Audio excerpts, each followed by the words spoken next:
Good morning, Good everyone. morning. Welcome to FYI. It is Friday, the Yeah, 27th yeah, of May, yeah. But it's 2022. Guys, raining cats and dogs.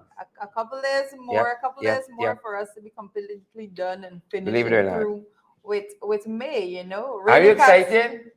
I am. We finished with May. I am. Gavin Liverpool, Beatrice Selby. Are you guys excited to be done with May?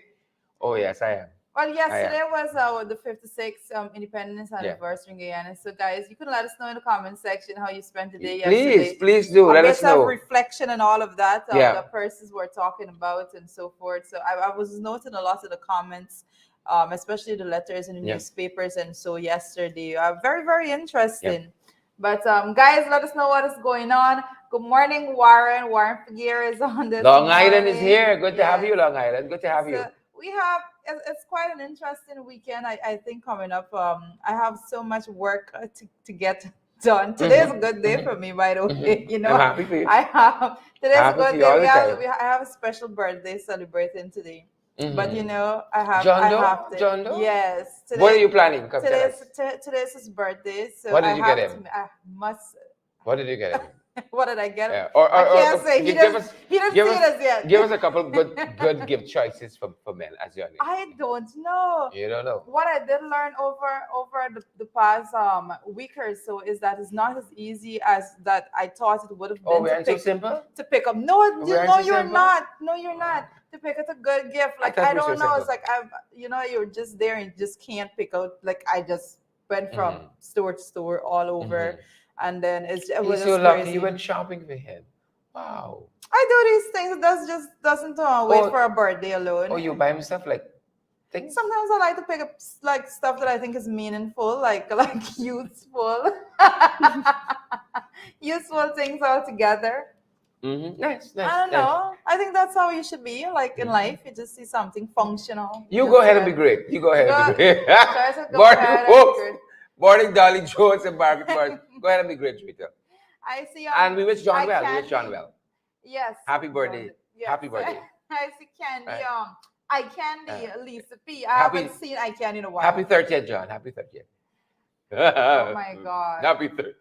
Warren said but a Chelsea shirt. I didn't get a comment before that. Yeah, but, yeah. Anything but a Chelsea shirt, I guess. Or a Chelsea shirt if you really want it.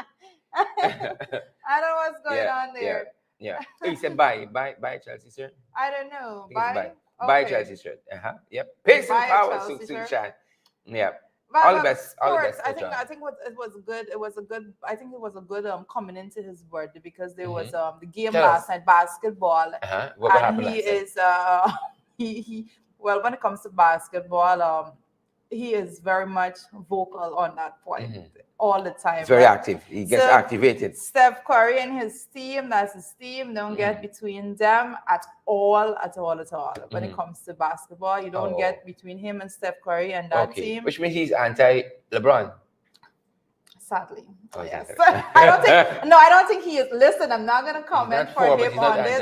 anti. I don't think he's anti, but I think that He's pro Curry. Yes, good. Let's not get into this. Let's not get into this, right? Because I don't know. But yes, when it comes to football, Warren Figueroa seems to know who this person is. Yep. So, yes. Guys, we want you to share the program, smash that emoji button. Quite a few things to get through this morning. So stay with us, guys. Smash that emoji button, share the broadcast, and as well, we want you guys to partner with us. We're down to Montana, and my God, we are a little further from the finish line than we should be. So we need your help. So consider that too. Yep. I said Rupert says good morning to you both. Good morning, Vashi was Rupert. just Good saying morning. that. Good morning. So Good morning, to Rupert. you Good there. morning, Vashi. Those guys are in Canada, and one day we have to do the show from Canada. Well, That's if Vashi and Rupert invite us. we definitely need to take this show on the road. I think it's very important, especially when you meet persons out there, you realize how they feel. Like you get the real sense of their emotion about the actual thankfulness people have to getting just to basically getting information, credible information every single day. Everybody is extremely and we're grateful. to that. We're grateful And for you guys. Yeah. You guys say that you're happy we're here. We're happy you were there, and We're all one big happy family, one big happy FYI family. Good to see Rhonda and. Ashley's inviting you to come and stay by her. Good. Hope you're having problems. I don't know if you're with Sharon, but Sharon easy. Don't worry. Yeah. Just ask my wife. It's difficult. Just ask Mrs. Long. As much, she's plenty. Gonna let you know. Plenty, enough. Sheila Boy Child, good to see you, Sheila Boy Child. Sheila Boy Child, y'all take his advice. He says share the damn live stream. Correct his right. Lots to get through. Let's start with the morning paper, guys. Pick up the pace a little bit at our end. I see my brothers in a comment on Joel Fernand saying good morning there. He checks in every now and again. The internet is really Joel Fernand. Yeah, Joel. How are you doing, Joel? Good morning. Respect and manners. My nieces and nephews there at home. Definitely, I'll be there tomorrow. Yeah. Mimi Hendricks is here as well. Good to see you. And Shirley and Juice and Tendry. All these fancy name people. I can get simple name like Jim and Sue. Marlon King, Andrew Cuthbert. Did you just say Sue? Yeah, Was that strategic? Not S-U, the S-U-E. Strategically placed in there. Well, maybe. Marlon King, Andrew Cuthbert, Beryl Crawford. Beryl is a fantastic name, but it's sadly it's not a name a lot of people use now, like the name of the children. Right? Beryl. It's a strong name. We have Janella Arthur and Lynette Jacobs. Cherry Baskin Greenwich, of course, from Barbados. Yes, that is correct. Yeah. Leon Goberdan, good morning, Leon. Great day to you. Happy Friday, Leon. All the other guys. I think Magnell is saying she missed Manza, so I think Manza will be back pretty soon, guys. Yeah, by the time Manza come back, she's going to do a whole year by herself. I think so. A whole year just by herself. I think she has been absent for so long that she has to be here every single day. I told you guys, Sharon has a bit of OCD. Too close to me? When you learn him, you'll understand that he has a bit of OCD. It's like nothing much, a little thing, a little speck. It's very severe. A little speck. Happy Friday to you, Joy Friday. Hopkinson. Happy Friday to you guys. Make sure that enough love from home here. I see Joel is saying. I see Sandra Brothers, and hey Sandra, good morning to you. A lot happening. Plenty things are happening, guys. A lot of stuff. Believe it or not. But we did ask persons to reflect yesterday on Independence Day, 56 Independence. Reflect on where we came from, where to get to where we are today, and more so what you think is needed to be done for us to move forward. And I did note some messages in my inbox. So and we're gonna touch on that when we come to the Independence Anniversary celebration. Yes. So you guys hold those thoughts about how you spent independence and what you thought about the flag raising ceremony out of Damon Square in Essequibo Region 2. Hold your thoughts on that. And but we got other stuff we want to touch on the morning papers as we press forward. And I have to see Anthony there from saying that big up New Jersey lock. Please, in the house right now. Love having New Jersey in the house. And let us know how the weather is in New Jersey. It's raining here.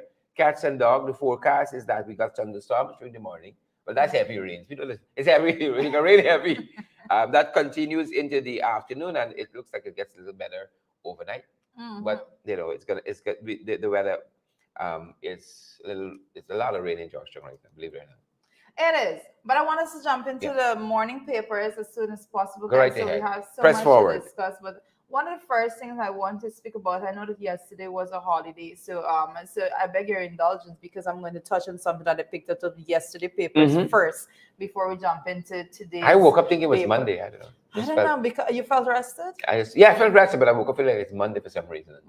Kept thinking. So you want to come tomorrow? And it was a great weekend. I will be here tomorrow the other day, but not for all the shows. Not for all the shows. There's sunny Barbados. I see that. But most interestingly, I picked up yesterday out of the morning papers. Yesterday out of Kaiser News, the headline caught my attention because it was saying Guyanese skipping meals to beat high food prices. Oh wow! Right, and it says a FAO report says the local food insecurity surpasses the regional average. Right, and people like we always say things tight. That's what they really say. We always say that. When independent voices are speaking out, you can't say, it's the opposition. They want to critique and want to say this. It's saying the Caribbean COVID-19 Food Security and Livelihood Impact Study, which was launched by the Caribbean community to rapidly gather data on impact to livelihood, food security, and access to markets has shown that Guyanese are adopting negative measures to cope with the ongoing difficulties associated with accessing food. This is how serious the matter is. And we've been talking about the inflation rate and we've been stressing the point that the bulk of the inflation is coming from the inflation in basic food items, right? The bulk of the overall inflation is coming from that. It says so. The survey was implemented by the World Food Program with support from the Food and Agriculture Organization, and the 4 rounds of the survey has been completed and reported that the findings during February 2022 survey highlighted that citizens are adopting negative coping strategy to make ends meet. Specifically quoting, it says more people are skipping meals and eating less preferred food compared to April of 2020. That is the fact. That is what we've been speaking about all the time. And I think it's extremely important for us to understand where we are right now. When persons have to decide to eat less, they're eating either less or less preferred. You know, they're eating more inferior goods. You're looking for the substitute that are cheaper and all of these things as compared to more superior goods that are more nutritious and healthier. And you know what? We're going to talk about some of this too when we talk about for instance, the Irfan Zali's speech in Damon Square there, because it seemed devoid of some of what people really wanted to hear, as against a laundry list of we fix a road and we build a bridge kind of thing there. And this too, Georgia, is in step with what we saw coming out, for instance, of the IRI poll that International Republican Institute, which that says, person's tried to beat, I think it was Gates, it says specific, try to beat down the impact of that. But the poll said that about in double digits in this country, people are finding it very difficult to get by, and basically it's talking about things tight. You know, you're not seeing an improvement in the money in your pocket, and thereby you cannot improve your well-being. You can't buy the kind of foods that you really need, which is part of what Winston Jordan articulated in our program I almost said over the weekend. It was Wednesday. Yeah, but I one other point to be noted out, the report was actually saying that low-income households, and these are the people that we talk about all the time, and I always make the point that the majority of Guyanese are basically poor or borderline poor people that are living day to day and all of that. This is low-income houses, it was said, were most likely to report to negative coping strategies. It said with 94% reporting to have depleted their savings, 94% having depleted their savings altogether. There's no more savings, all used up. 64% reduced spendings on their essential needs. You know, the people just saying, well, if you don't need, you can't do it. You just basically what you need. People are living like they're living in a war zone. I can see again the installed Minister of Governance saying, you know, she disagrees with the integrity of this poll of this fight, because they are not out and about. They don't go and deal with people. They touch base every now and again to pretend as though they care about these people, but they don't. And this is the thing I keep telling people. And these data, and I always like to make the point when we're speaking about these specific numbers and these findings, right?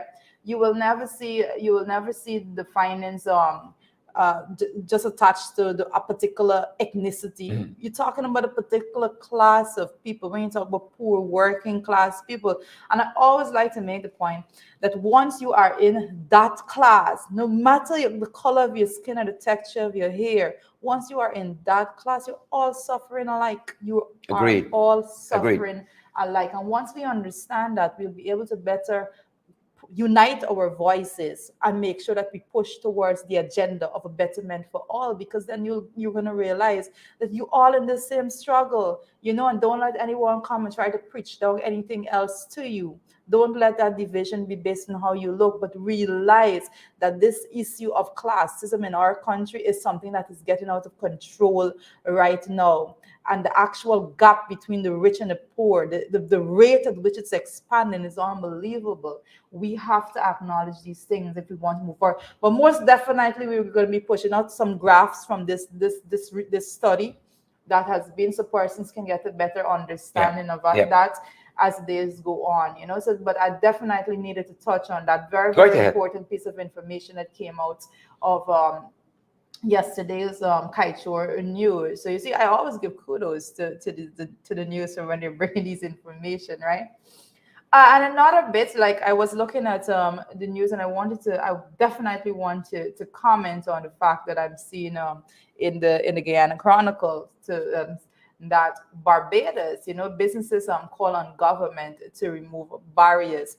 And why this is interesting and why this is so important for us to look at is because we just came out of this Agri Expo, this Agri Expo that we focused a lot on at the time.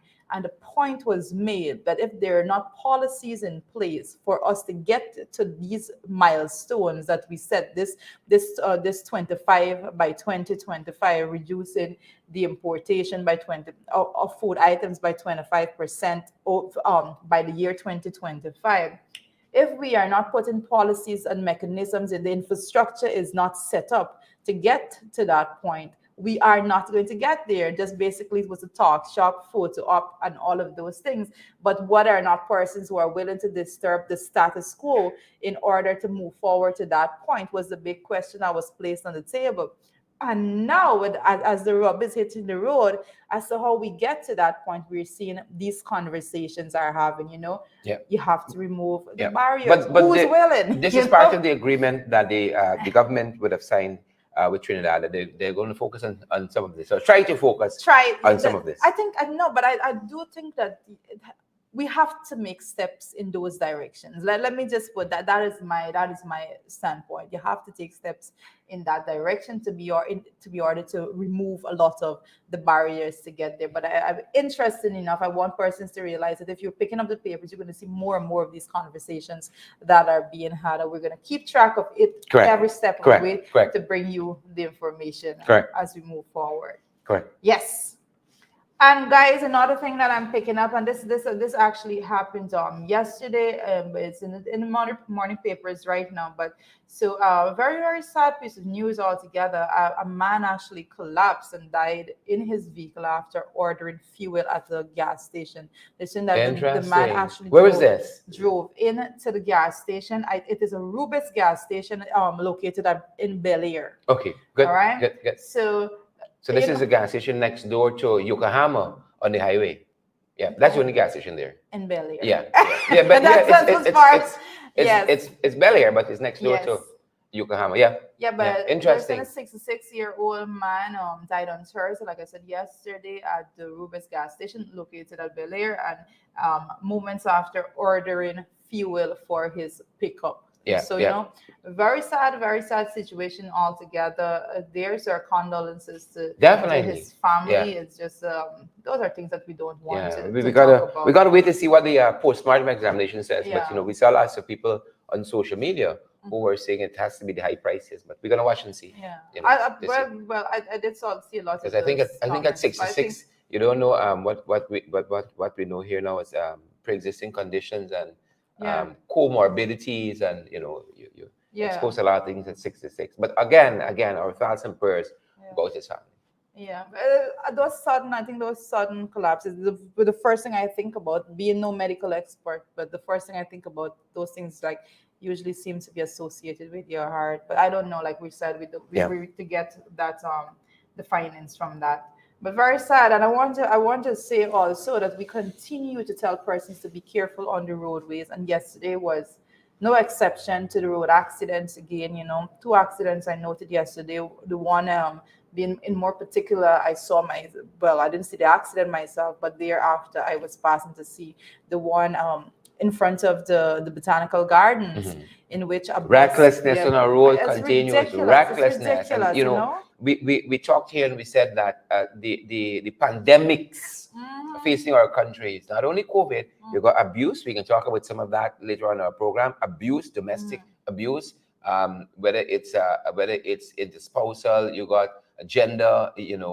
All manner of abuse happening. You got the carnage happening on our roads. And then what's happening too in our waterways? You always a boat capsized, fishermen missing, that kind of stuff. Those are the epidemics facing us, and we've maintained it got to be dealt with very, very frontally. And the administration got to take leadership on this issue and not just lip service.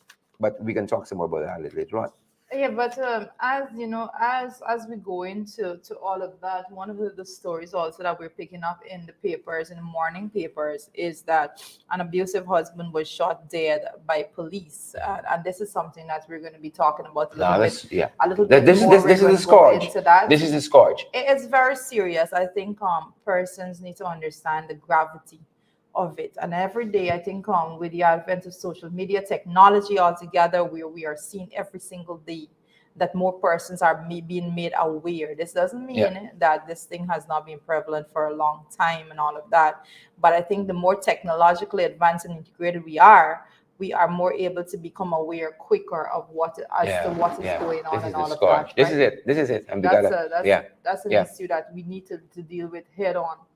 But I think we're going to touch on this a bit more also. But I'm just going to give you the headlines as it is. It says still no national awards, still no national awards. Yeah. And guys, we go into that discussion as to the whole flag raising event as to when we headed into the 56th And anniversary. We're going to deal with this also. and we understand that this is an administration and a regime that don't take these things serious. These aren't front burner issues. Yeah.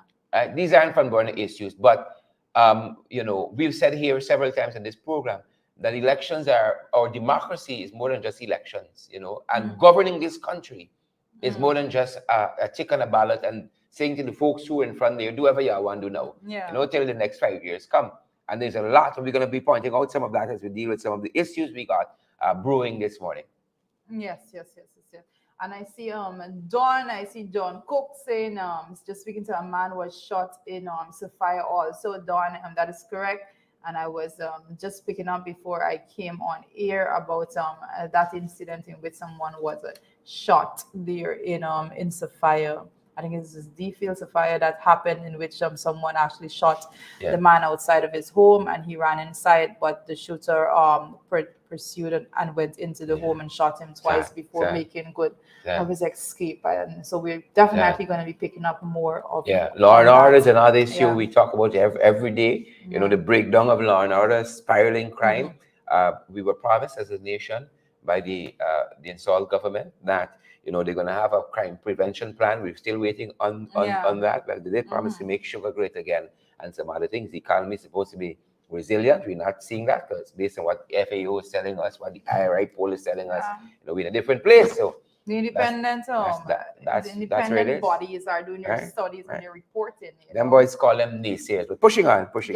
The naysayers. Yes, most definitely. Guys, so as we wrap up what is in the morning papers, as we wrap up what's in the morning papers, I also let's head into the international before I go there.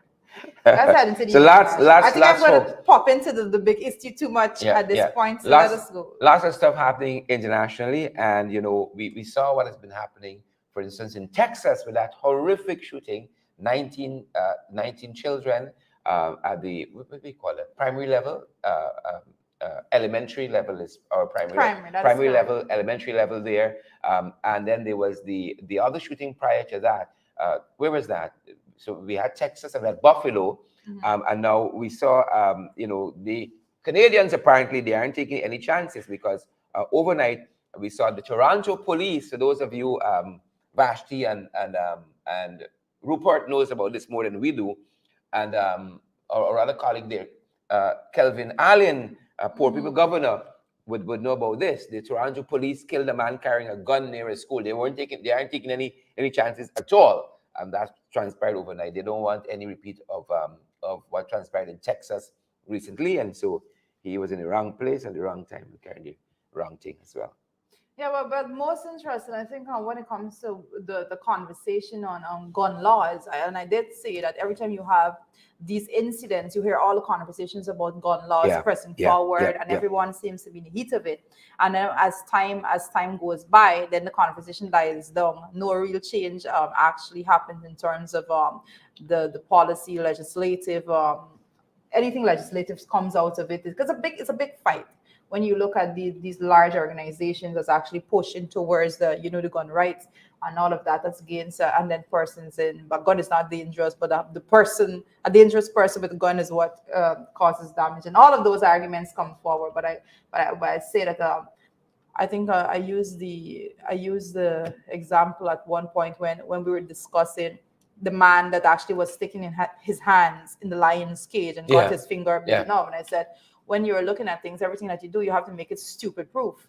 You know, you have to stupid proof the system altogether, so that you don't have an avenue for these things to push forward. So a lot has to be done when it comes to the gun laws altogether in the US. You know, here it's in Guyana, we haven't had, by the grace of God, thank God, let me just say, any such instance at all. And we don't want it neither. That's why I said, by the grace of God, you know, we haven't experienced, and I pray that we never will.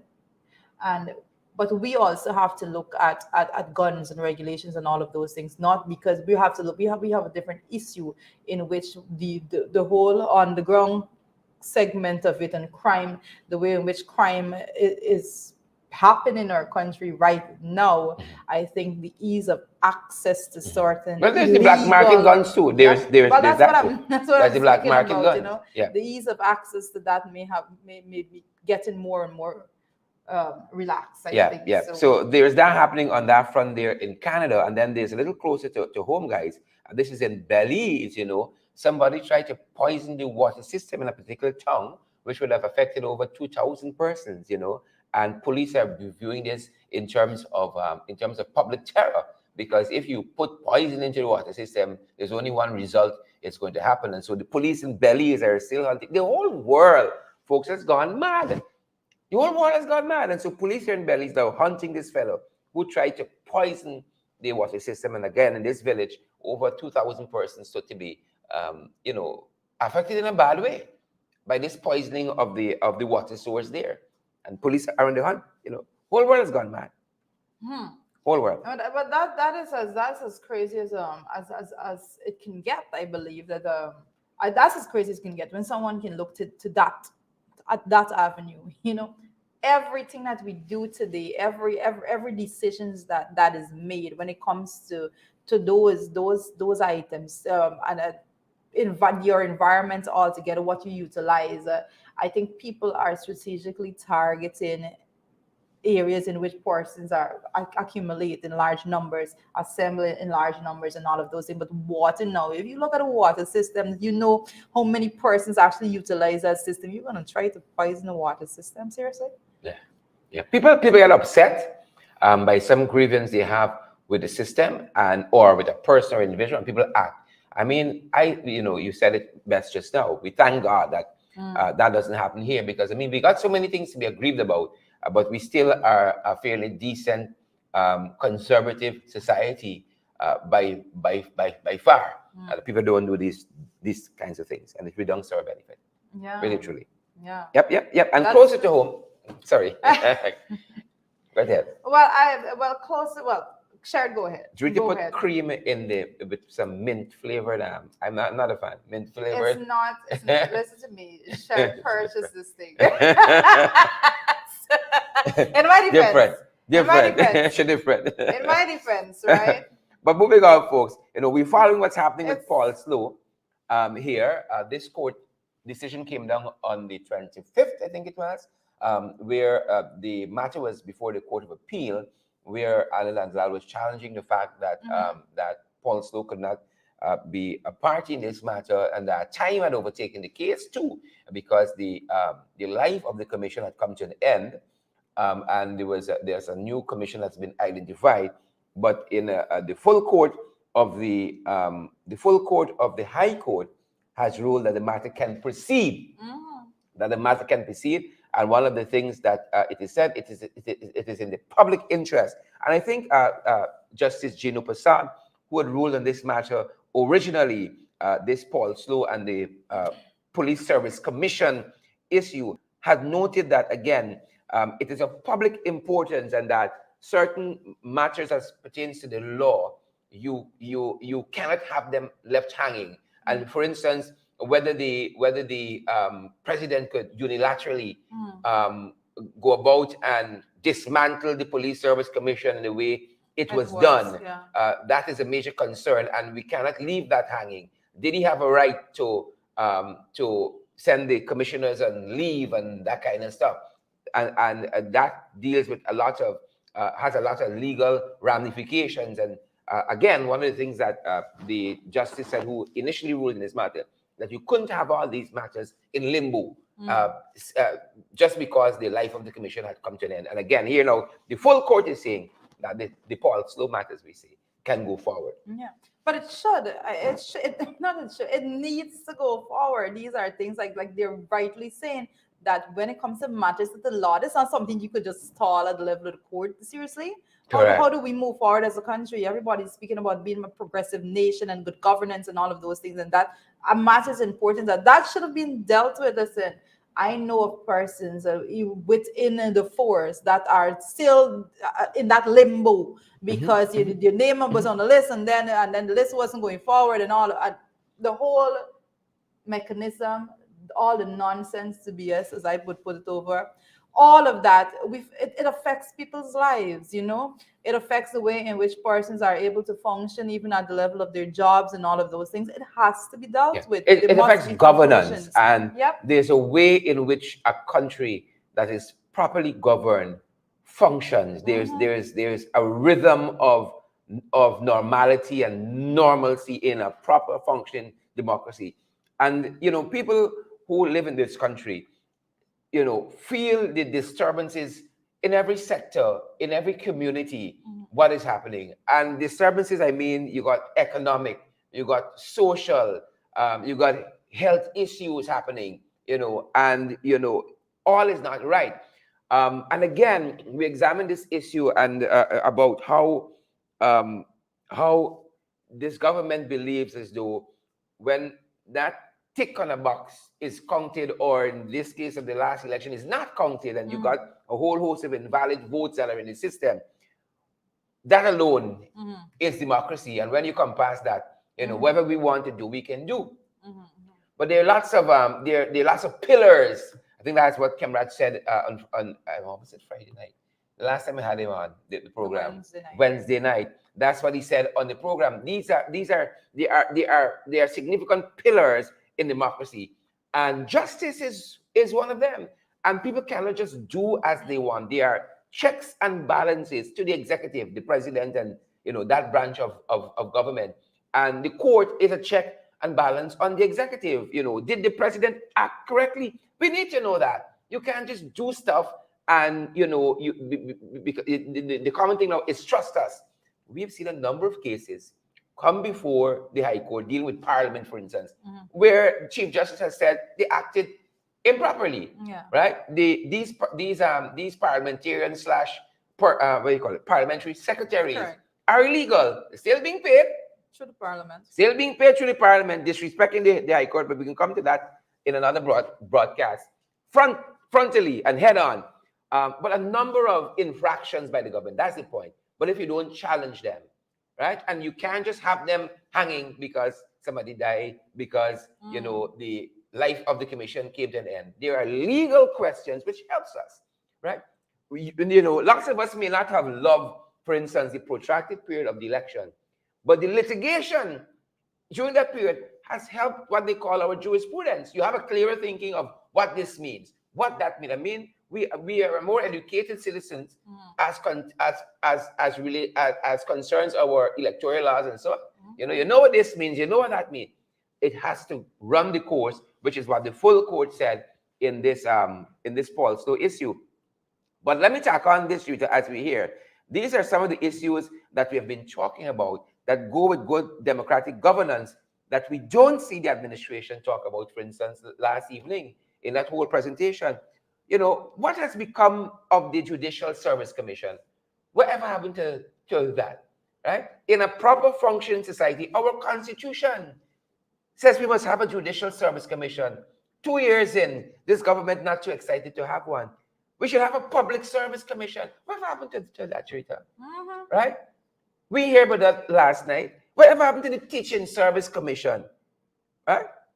We have belatedly and thankfully the Natural Resources Fund Board, but have they met once since the person have been identified? And most importantly about that particular board, I think Mr. Winston Jordan on the program last Wednesday also spoke to the fact that, it's just there in name, they really don't have no real functions altogether. So, and that's why we've asterisked this. Whatever happened to that? Do they meet? Belatedly, the names have been appointed. What happened to the local content secretariat that was promised as oversight to the local content aspect and regulations and that kind of stuff, ensuring that Guyanese get equal share of the spy? Whatever happened to the Petroleum Commission? Right? Whatever happened to that? All of these institutions are not functioning. Then you have the Police Service Commission. They had some appointments recently, but do they meet? With what's happening in the police force, do they meet? What are they doing? Right? So we've asked that as well. The Integrity Commission. Sue brought this front and center. Jagdish said, if you want to know how much I worth and so on, go and check the Integrity Commission. That doesn't function. That hasn't been appointed. And then you have the Public Procurement Commission. So members were appointed recently, but have they met once yet? Or is Cabinet still signing off on, these big contracts and so on? And then whatever happened to this whole thing about local government elections? Whatever happened to local government elections?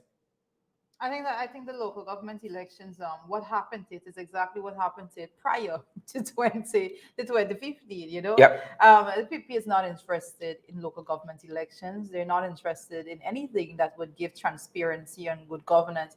They're not interested in any one of those bodies. Look how many of them. But I want to go back to not functioning. To the fact that right here on this program we discussed before that it was an article, I believe, in the Starbuck News that was speaking to the fact, I believe it was an editorial that was basically speaking to the fact that they are not interested in these bodies unless they were able to basically infiltrate, right? If they don't have direct control of the people, and that's what they do. Those bodies, they may very well be working it out how to bring it forward. Yep. However, they're not going to be able to function unless or until they get someone in there that specific person is going to come now and say, you know what? You say jump, I ask how high. That's the only way in which they push forward with these bodies. They have to have the inside personnel and the setup to do what they say. They're not interested in anybody that is going to give actual good critique and actual oversight. Not interested in the checks and balances and all of those things. And when you talk about local government elections, I have to go back to this point because we're looking at how they're breaking down this whole system. Those are the guardrails of democracy and good governance in the country altogether. And when they're not looking into these matters, we know why they're not doing it. So let us not pretend that we don't understand. We know that they're not doing it because they're not in control of it. And once they get the mechanisms and the systems in order for them to be in control of it, they're going to have them up and running. That's how they operate. These are the people, local government elections, they were never interested in it. Why would they be interested in a system that gives power to grassroots leadership? They're not interested in it. And the only way they're going to go forward with it is if they have a system in place that is going to corrupt the whole system altogether, knock out any good person that would be given good oversight and accountability and basically grassroots leadership. They're not interested in those personnel at any level at all. And we have been talking about the fact when it comes to the indigenous communities and the fact that they have not even gone in the direction of even engaging at that level the concerns of the residents within those villages throughout the country. So we know what is going on. Everything is painted very clearly before us. It's not a situation in which we have to guess. This is not guesswork anymore. First, you can say that the assumption could have been made, back in 2020 of August in 2020, you could say, well, this doesn't look like it's lining up to be right. These actions are not looking like it's very democratic or it suits good governance. But we are at the stage now that there's no guessing as to what is being done. We are seeing point blank, this is the direction they're taking. They're not interested in democracy. They're not interested in good governance. They are definitely not interested in transparency and oversight, especially when it comes to anything regarding finance. They're not interested in that. So let us not even pretend that we are not seeing it. We're seeing it. The writing is clear on the wall. And I want to add to that, we discussed in this program the other day that the Amerindian People's Association has been trying to reach with Pauline Sukai for about 10 months now. Exactly, 10 months now. exactly. And when it comes to even petitions that have been signed in these communities that are saying, no, these persons are not good stewards of our resources, we want them out. The petitions are left with the documentation sitting on the minister's desk. And we can talk about some of that in our next story, for It's instance, because in this morning segment of what they said, we look at what's happening at the National Cultural Center and those exorbitant prices that they have now increased the rental of the facility for. That Starbucks News in this morning's editorial is calling, I think, extortionate is the word that Starbucks News used. Yeah, extortionate. Nothing less than extortionate. These high prices that they're charging for rental now. And here is part of that editorial in our What They Said segment of folks. And thanks for joining us, Desmond McDonald and Roll Andre Hamilton and Gladstone Matthews. I see we have a Sherrod Mainchick here too. Wow, interesting. What? Lynette Jacobs. Good morning, Sherrod Mainchick, Gladstone Matthews, and all the other folks. Interesting. In our What They Said segment this morning, Starbucks News is dealing very frontally with what's happening at the National Culture Center. And here Starbucks News says that one has to wonder what the minister and his ministry are really thinking. When shows cannot be put on, a whole variety of people will then be put out of work, not just the actors. Starbucks News is saying that this cost we can't pay, and so the Culture Center will be devoid of shows. And when shows cannot be put on, a whole variety of people will then be put out of work, not just the actors, and this at a time when the cost of living is causing pain to a large portion of citizens. Starbucks News goes on to say, if a production is mounted and the ticket prices are increased to cover the rates, people will not have the money to attend and the company will lose investment. And then they go on in this editorial just today to say that other producers will take their cue from this and will not utilize the National Culture Center. So the fancy new seats will remain little more than a decoration. The Vice President Jagdio was zooming all over the country with a plan for part-time jobs in these pernicious times. And there is the Culture Ministry making sure that those who already have theatrical work to fall back on are made completely redundant. Interestingly, this editorial goes on. I think I want to read 2 more paragraphs because it gets even more scathing than this. They said, but there's a potentially more sinister aspect. There's a potentially more sinister aspect to what's happening here. They go on to talk about last month, the country's most experienced producer, Ms. Gemma Hadio, wrote a letter to Starbucks News saying that she had written to the Minister of Culture. We just talked about the petitions that are signed and not responded to. Gemma Hadio wrote to the Minister of Culture, Youth and Sports since March 10th, requesting performance dates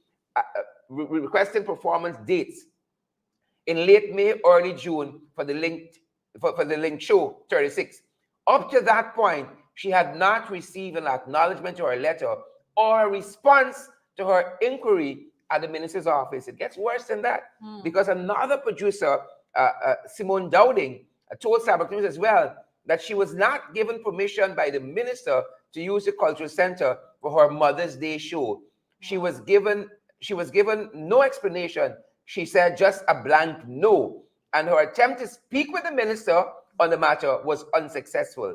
It is Ms. Mahadio who first made clear the point about these developments. She wrote that the practice has always been for producers to write the administrative manager at the National Culture Center to apply for dates when their show could be scheduled.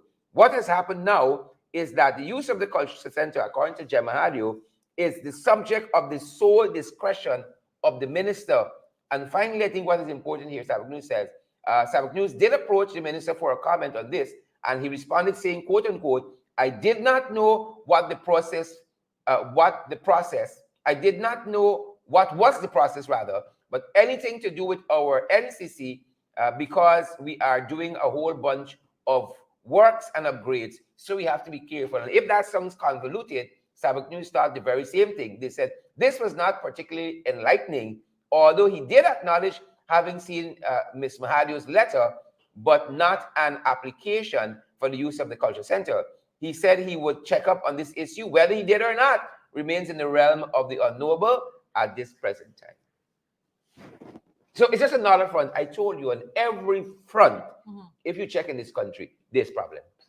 So Sabbath News is highlighting here again the cultural center woes on the cultural front, economic front, on the healthcare front, every single front.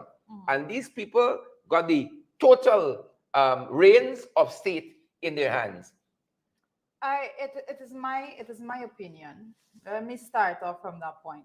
It is my opinion that the new rates that were announced for the use of the culture center, National Culture Center there, it is my opinion that it was strategically put as it was because persons want to blatantly lock out certain people from utilizing the facilities. And it is my suspicion, and I can say it like that, that you will see moving forward that a different set of people are going to start utilizing the service, the space of that culture center. And I'm going to say at this point in time that when that happens, I'm going to come back to this program and remind you that I said it, because there is nothing more direct as a barrier than when you are making things financially impossible for small scale people to basically partake in. It is a blatant constructed barrier for certain people because they do not want them to utilize the space altogether. That is what is going on. And you're going to see a lot of things that used to happen outside of the confines of the culture center now start to move into that facility. When you look at that particular ministry and that particular minister and how he operates and how he associates himself, you're going to understand very clearly why it is the way it is right now. As a matter of fact, Sabbath News went on to say that this could be an attempt to censor culture, which in its own words, this is Sabbath News, so the minister might get emotionally distressed. Sabbath News says this harkens back to the communist era. Wow. And this Sabbath News words. Sabbath News? Yep, it says this harkens back. Let me get a particular section. This harkens back to the no one is suggesting for one moment there's any correspondence here with the USSR in the mid 20th century, right? Let alone that Mr. Ramson has any pretensions to absolute power, right? Wow. Right? See that? They said that's what it harkens back to, that kind of censorship, that communists, right? Let me quote the section. Allowing ministers to have power to make purely cultural decisions has echoes of the communist era. Wow. 18 months in. Yeah. And this is coming from a minister what spends 30 minutes out of his 30 minutes in parliament to speak about democracy. And now I understand why he doesn't speak anything about his ministry, because there's nothing good to report when it comes to that. As we run that, let's hasten on to the apologies there. So this is the cultural centerpiece, and then preempting you guys, let's hasten on to what transpired at the that event over the weekend. On yesterday, the flag raising ceremony. I told you I woke up feeling this Monday. It's Friday, TGIF. That event last evening, because nothing to take away from the cultural aspect of it, and all our fantastic artists and all of that. But you wouldn't get from Irvin Ali's speech that this country is in such disarray. That here is the one of our mainstream newspapers here talking about their actions harkening back to the communist era. This is what you didn't hear in the speech. You didn't hear in the speech, Irvin Ali says, I have not established the Police Service Commission, the Judicial Service Commission, 18 months in. I have not looked at local government elections. 18 months in, it's delayed as it is already. There has been no provision for that by Parliament, mind you. I have not established all of these bodies should be checks and balances on the executive and provides for a smooth functioning democracy. I have not established all of that. No. But let me talk about the little bridge we fixed, 10 months ago. Let me talk about the school fence that we knock up, right? That is progress, and that is democracy. And let me move forward. Things that all governments should be doing. Any functioning government should be doing. Everyday matters. Those and you are know things what? that they You know what? capitalize on. You talk about trickle down economics here all the time, and if the mantra of this government is if you throw money at the problem, you can fix it, and that is democracy and a properly functioning government. But when former Minister of Finance was here, Winston Jordan. You need to tailor that statement. I am going to ask Cher to tailor that statement, because when they don't throw money at every issue, right? They don't throw money at the fact that persons are begging every day for an increase in wages. But not on those issues. Right? That's not on those issues. Let's be very they throw money at issues and hope it solves the problem. At the top. And say it's going to trickle down to the bottom. Which is premise on what I say next. Because if that will have solved problem, we throw over probably $1 trillion at the problems since they came in. We can throw another 40 billion coming out of the National Resource Fund, and look where we are. Look where we are. First, we got to go and charge 500,000 people to use the cultural center because, as Starbucks News says, they're trying to recoup costs. Let me remind you. You ain't seeing these things being addressed frontally in the president's, Republic anniversary address. To better understand where we are, I'm going to repeat what I said as the program started this morning. I'm going to repeat from the survey that was done by the FAO there, and I'm going to repeat the fact that I say more people are skipping meals and eating less preferred food compared to April of 2020. Today, that is where we are. Yep. We are at a point where people have to choose whether or not they should eat tea, breakfast, and dinner, as we say here. Which meal you can take today? Or we're at the point in which a family have to choose whether or not they're going to make a healthy meal or just go and pull a pack of let me say a pack of ramen off of the shelves. And I have to say, I've been in the stores and I've seen that the stock of ramen actually increasing over time. So it just goes to show that it is in high demand. And it's high in demand because it's one of the cheaper substitute when it comes to getting something, a hot meal on your child's plate. Correct. That is the fact of the matter. You go look at it yourselves. Listen, this is no joke. We have to confront these issues frontally. We can't just wait and just and things are so bad. They know they weren't going to get the attendance out of Georgetown. So you take the flag raising and the ceremony to Essequibo, then you go and you pay people to attend under the pretext of giving out 2,500 jobs to attend the event. Coincidentally, one day before, and then you clearly, I give the cultural presentation or artists and so on, I give them high marks because our artists always perform to their best on the national stage. I give all of our artists high marks for the cultural presentation. But the content of Irfan's speech, you can hear the same thing next weekend. You can hear the same thing. It's a laundry list of things that we have done, like any government should be doing. Why are we still measuring government? But if you mend the road, maybe put a light bulb there. Why is that? What have you done more than that? Yeah. Right? What have you advanced more than that? Let's talk about that, for instance, and then we can see, what different things you have done. You came and met a plan to do the Demerara Harbour Bridge, so you don't come and do that off your own. You came and met a plan to do the Mandela Eccles access road, the access roads from the east coast to the east bank, Ogle to the east bank. You came and met those things. What have you done more than that? Right? You came and met a police station being built at Anna Regina that you just opened. You came and met, some other things in the world. What have you done more than that? Let's talk about that. Right? Let's talk about that. Let's talk about how the woman was living who was just burned down with her children inside. Yeah. Right? How are they benefiting from this? The $1 trillion we already thrown at the economy, plus the 40 billion more that you just take out the NRF. How are people, you said it. How are people at the bottom benefiting from that? You talk about gas to shore. We said, I think in an article on credible sources over the weekend, over the holiday, that the gas industry in Trinidad don't hire 10,000 people, right? Don't hire 30,000 people. And by example, for a gas industry operating for over 100 years in Trinidad, our burgeoning industry ain't gonna hire 10,000 Guyanese. So to talk about your shore base here and your shore base, Again, you said it just now. A few of the top can benefit. Yeah. That's the reality of it. But how is the people living in Barnwell, for instance, going to benefit from that when you're breaking down and thieving the farmland right now?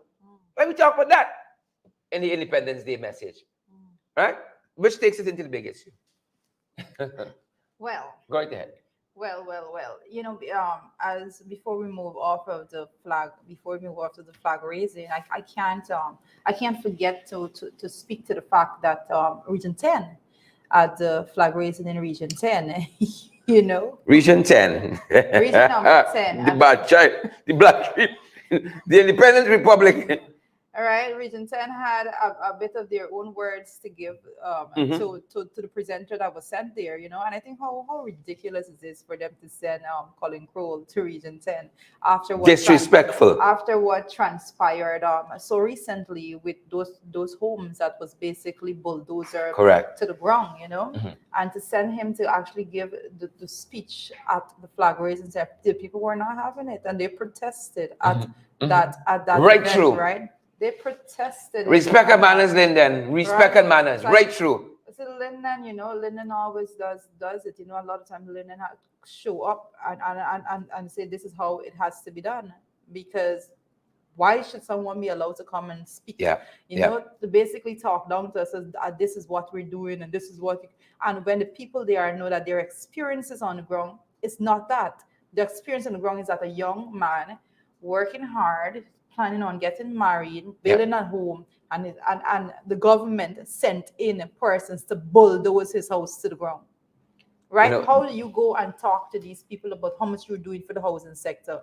How do you tell that young man that? Like how? This is what we mean when we talk about the disparities in distribution, the disparity in equity in this country, and all of that. But you won't hear that. There is no equity in this country, right? There is not one example of equity from the beginning since they took office. There is not one example of equity. Not one. But that is where we are. That is where we are. So again, on the Republic anniversary and the ceremony that was held in Damon Square in Esquibo, I give our artists full marks. But that presentation by Irfan, I don't know. Again, you hear about the detractors and naysayers. You hear about the last election. They can't. Jesus, the people don't know the win. The Indian is still talking about SOP. Like what you want to see it for? But they have to fill up the paper with something to say. It's interesting. They have to fill up the conversation when they're giving speeches. They have to say something. Yeah. And if there's nothing good to report, then that's what they have to report. Correct. They have to be stuck on that because they have not moved forward. Correct.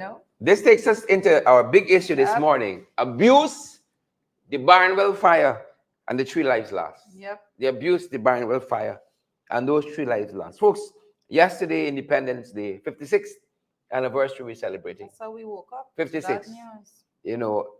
After the grand celebration, and rightfully so, we should celebrate our anniversaries in a big way, as far as possible. We saw this. We heard about it. We read about it. This mother at work, her 3 children at home, an estranged partner who has been alleged, it has been alleged, would have had some hand in, this property they shared in Barnwell, or used to share in Barnwell, being burnt to the ground with these 3 children inside. It's a tragic story. And there's so many layers to the situation here, so many layers to this issue. The up and front and center one is when you listen to her articulate her own story, is one of domestic abuse. And that is why she is saying that if anybody would have set this property ablaze, it is this gentleman. The 3 children whose lives were lost yesterday is Timothy Kippins, Tristan Kippins, and Timothy was 8 years old. Tristan is 6, and 1-year-old, I think it's Zelia Flew. Yeah, the little girl. Tristan, Timothy, and Zelia. 3 young lives, gone so soon. Take a listen to, I think some of this comes out of, I think it's Capital the only News. sector. Some of it comes out of that. But take a listen to it, and we're gonna pick you guys back up on the other side of it. Take a listen. I really don't know what happened last night. I left to go to work. I got a phone call saying that my house on fire when I did work. I really don't know what happened last night at my house. I was in a relationship with an abusive boyfriend. I go to the station countless time to make report. This month then supposed to be we court there, and he tell me that anytime I go to court, it's gonna be the last day I ever see a police, and he gonna kill me. And enough night, I used to go there running because he used to want to put in knives to me, running me with cutlass, telling me how he kill me, and I not see me cheering. Then the next time he tell me how he kill me and bury me, nobody not gonna find me body. How did it feel when you leave for work? You used to lock it down in the house or something? No, I used to carry them by my parents. And then I asked me workplace. I explained to them that this boy tell me anytime he see me coming to work, he gonna bore me up and so. At time of police had to stop and collect me because he started chucking me up in tongues. I asked for a couple days off of work. Just for don't get for see, because he get a restraining order for he not to come to me place.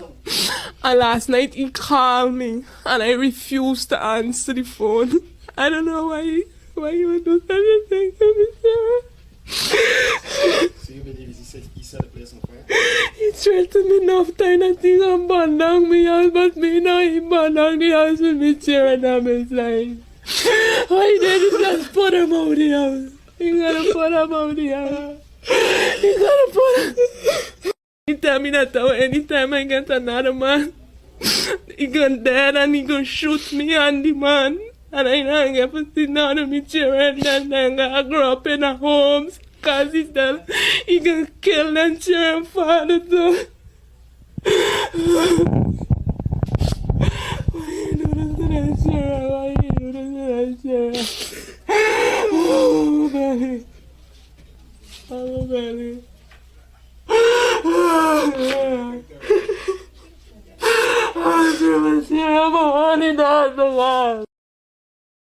Yep.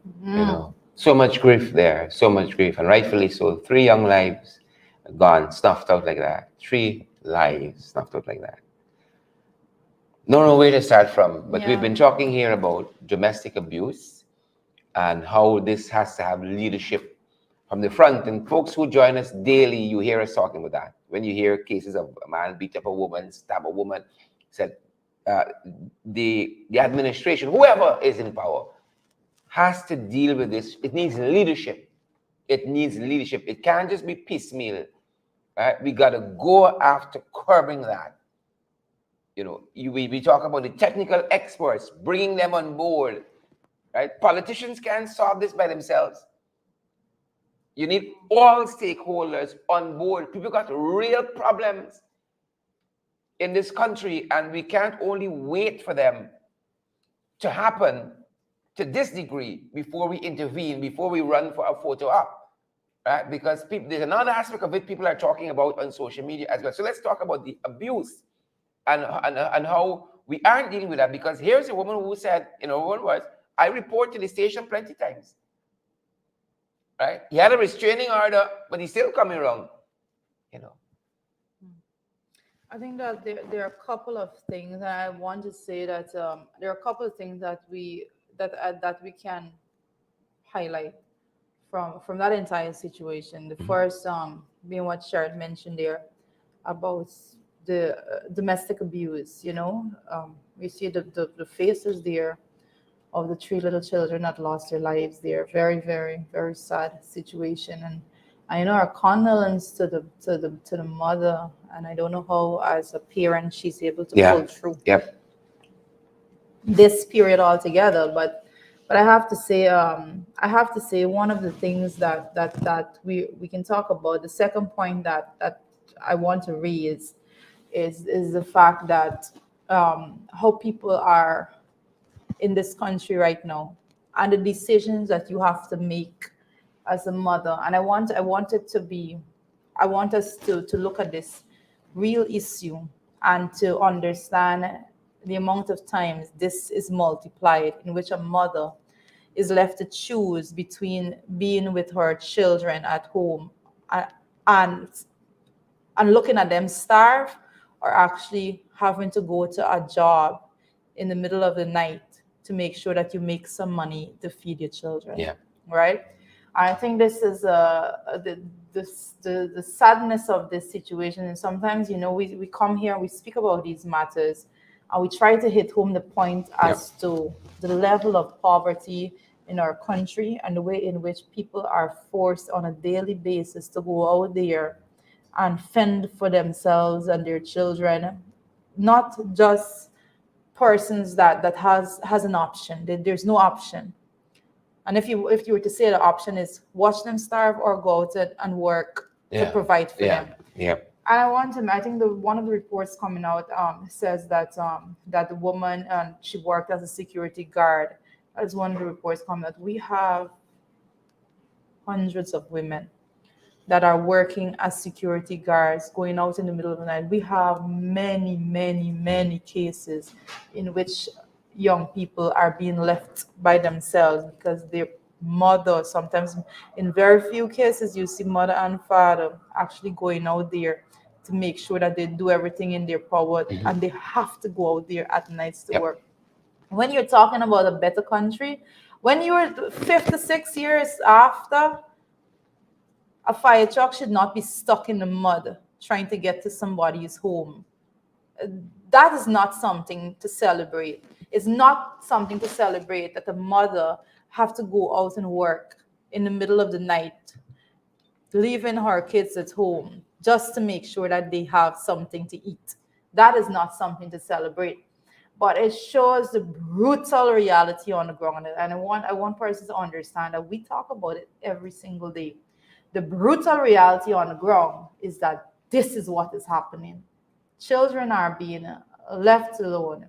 Parents are being, mothers are left to fend for their children in the middle of the night because the options out there and the system is not structured in a way to provide the necessary assistance that is needed.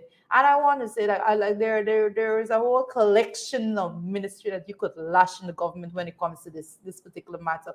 You can go to infrastructure. Where's the road? You heard that it was already in the plans. It was something that was struck out. That was a bit of news that I heard coming out yesterday for that particular road. Because it's not a PP stronghold. It's not a PP stronghold. So why should they focus on that? You can look at infrastructure there. You can farmlands are in Barnwell that are being taken from the farmers right now. You can look at the police. You can look at the police and that structure altogether, in what level of protection or expedience that case of domestic abuse was handled with. Yeah. Where is Vindia? Yeah. Did you see Vindia's been missing in action on these matters? I've seen and heard the leader of the opposition say quite recently, again highlighting the fact that development is not happening in communities that the PPP don't get their traditional support from, right? And take that mother from Barnwell, this young lady from Barnwell, and transport her to phase 2, Amelia's Ward. You remember the first house that was broken down by this government in Amelia's Ward is an abused woman who is fleeing from a spouse. The first house in that settlement, in that squatting area in Amelia's Ward was an abused woman, right? And you can understand perhaps why people are upset when they see certain pictures of people swooping down conveniently, right, for a photo up on Independence Day, conveniently. But families were uprooted in Amelia's Ward that live under the same conditions like this young woman and her children. One woman was in the upper floor of a dwelling. That whole structure was pushed down with her inside. I didn't see Air Finale rush there, but you see, it's Independence Day, right? What? Everybody, family got to get 3 children who burn up in a fire before they get a little house lot for knock up on little roads, right? I mean, I see lots of people arguing about where the meeting took place at some police sports club and where she's going to stay and all of that. Yeah. These are real issues that we got to go to Parliament Real and life. hammer out solutions to fix, right? But them boys only come to Parliament when they want a little money, right? Or they want to pass a bill that you just said, Rita, focuses on the couple at the top making more money. Right? But the real issue is this family here and her situation is multiplied times over in this country, but they ain't getting the benefit of the $1 trillion. We just throw the economy and hoping we can fix the problem, and the $44 billion that we just take out the NRF and hoping will solve some problem. It ain't getting to these families. It ain't getting to them at all. You know, many times, you know,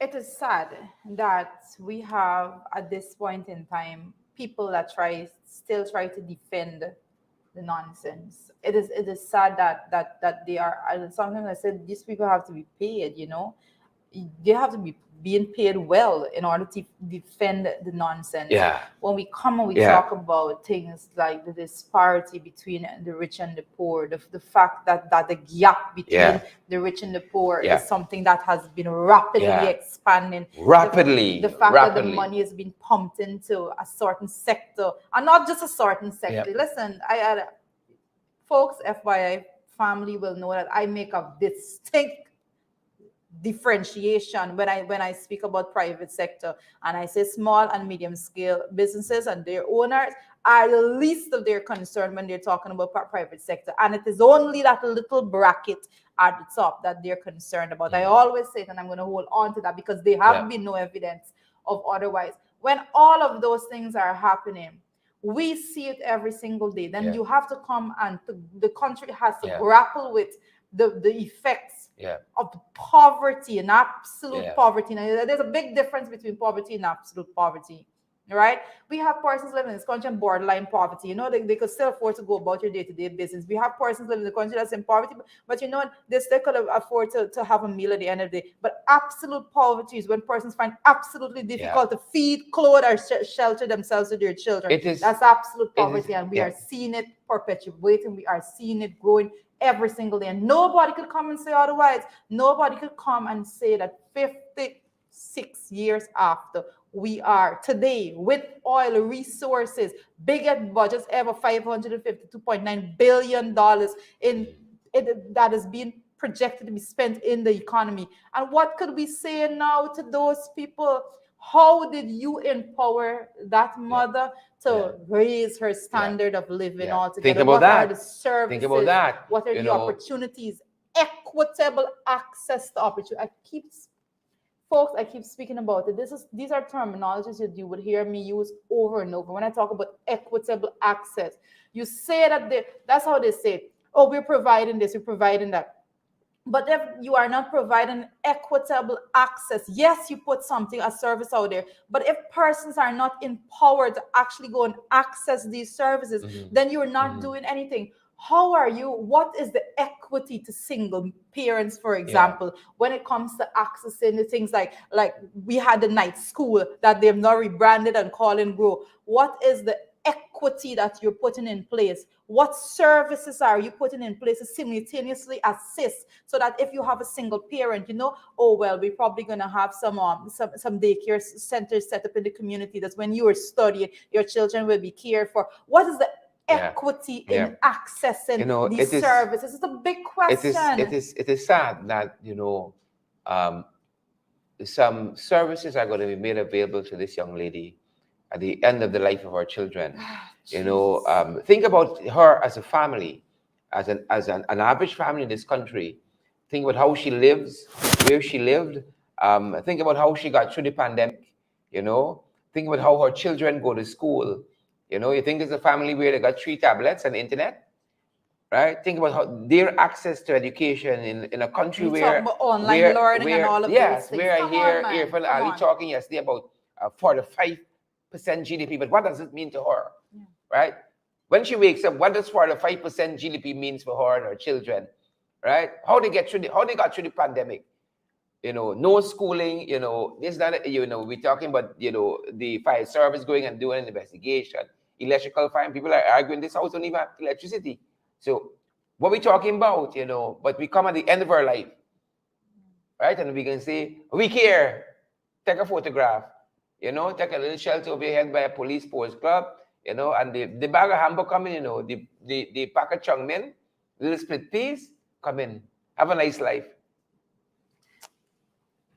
It is not okay and it's unacceptable to band-aid a microcosm of an issue and expect persons to say, well, yes, something is being done. No, that's not okay. I am saying that we have thousands of people in similar situations, almost identical. I am saying that single mothers are there in this country working at nights and all of those things. And it's not okay to try to band-aid a microcosm of a larger situation. What are the policies that are going to be put in place? So when you talk about facts that you are providing services, you're going to provide, that grow is here, you got oil money, you could spend money to do more stuff. Now that grow is here. What are you doing to empower these single parents to have equitable access to grow? Right? And I'm specifically speaking about growth, mind you, because this is a single mother and she was working as a security guard according to the reports that I'm reading online. She does not want to do that. She would love to have equitable access to opportunities to better her life and the standard of living for her family. She's not out there begging on the streets. She's not doing crime. She is willing to work. And when we think about these issues, we have to look at these issues very structured in our minds, because in our country, there are thousands of people with similar issues. And when you think about it, if you do not put systems in place that are going to actually empower those persons to be able to go and utilize the basic services, then we're not doing anything for them at all. And that's just the blatant truth. Yeah. I'm not going to add anything else, folks. I'm not going to add anything else. That's our program. Very sad. That's our program today. Our thoughts and prayers are with this mother. And you guys who are people of faith, pray for her. She's going to need the community now. It takes a village. Sometimes it takes a whole city. It takes a country. Right? And the bag of goods, according to Sheila Boychild, on the way ready. You get your little chung min, your little 2 tin of sausage, a little 2 pint of oil, and that's it. Sorry for your loss. Disrespectful. That's it. Yeah. Thanks for joining, folks. Wanda London is here, and Amabel Clement, Naomi Drucker, Carl Miller, and Matthew Dennison, Warnella Garnett, all you folks. Thanks for tuning in today. Do remember to share our broadcast, smash that emoji button for us, and partner with us as well, folks. That's our time. That's our program today. Say. Julia, final words go to you. Well, I have to say that this particular closing matter is one that we're going to be, people, you have to be inhumane to not feel the actual impact of it in our society and all of that. But I have to say that we will continue to fight these issues at every level. We do our part when it comes to bringing information, but it goes beyond that. It goes so far down beyond that, at the level of the parliament when it comes to policy making and all of that. First, you'll see us go into parliament and we will vigorously debate matters that especially when it comes to the way in which monies are being spent and where the money is being directed. But people need to actually sit and understand the importance of all of those things, every level of it all together. But at the end of the day, I think that the administration only understands one thing. There's only one thing that they respond to. So I'm going to leave it at that. Thanks for right now. Thank you so much for joining us, Stay safe, everyone, and have a good day.